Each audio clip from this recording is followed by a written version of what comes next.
Salut tout le monde, c'est un jour un booster. Aujourd'hui c'est mardi 10 octobre. On avait commencé sur les dinos hier et avant-hier aussi d'ailleurs. Voilà, maintenant il ne va plus que manquer Quatli, le Planewalker. J'espère qu'elle est dedans. On va voir ce qu'on a aujourd'hui. Alors on va regarder les communes hormis celles que j'ai déjà décrites. Celle-ci on l'a eu hier. Gardien du littoral, une 0,3 pour 1. Trilobite, pardon. Pas mal comme créature. Il y a pas de... Si, ça ressemble un peu à une bite. C'est pas mal.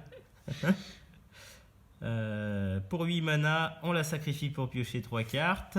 La salve de pyrocanon qui inflige 3 blessures à une créature ciblée et qui a la capacité saccage aussi, c'est-à-dire qu'elle inflige 6 blessures si une créature a attaqué ce tour-ci.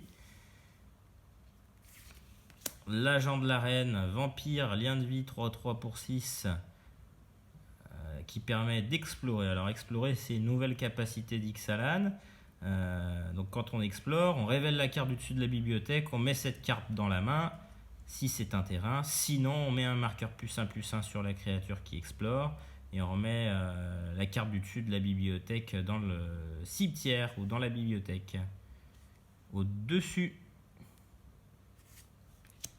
Lame ciel de Légion, un 3 vol vampire, guide voile de Tishana, qui est un ondin qui permet d'explorer quand elle arrive sur le champ de bataille. Altisor surgissant, une 1/7 dinosaure. Fouilleur de la jungle, une 1/1 ondin guerrier qui peut se mettre des marqueurs. Pour 4, la surineuse de la flotte des grands fonds, une 3/3 humain pirate pour 4, qui permet de détruire une créature qui a subi des blessures ce tour-ci. C'est pas vilain.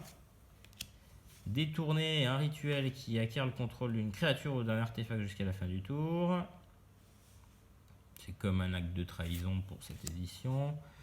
La mystique Formeliane, la première Unco, une 1/3 ondin pour 3. Quand elle arrive sur le champ de bataille, cible les 2 ondins, mettez-leur des marqueurs +1/+1. C'est ce qu'on a eu dans le deck Jace.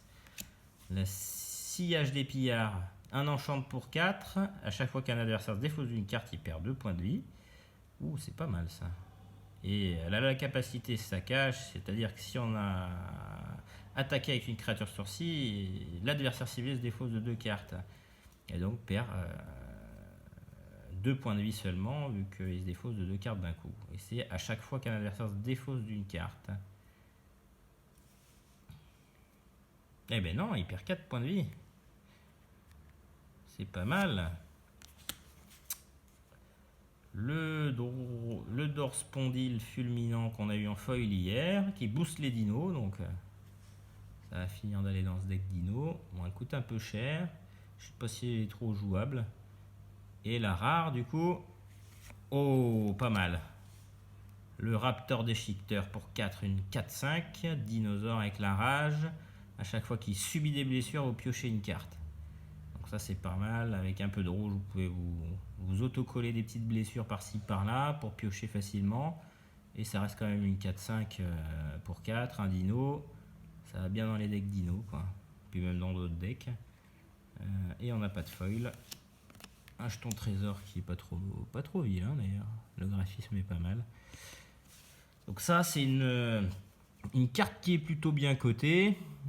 Aux alentours de 7-8 euros, il me semble, pour le moment. Donc une bonne ouverture aujourd'hui, en espérant que ça continue demain. Allez, bonne journée, à demain.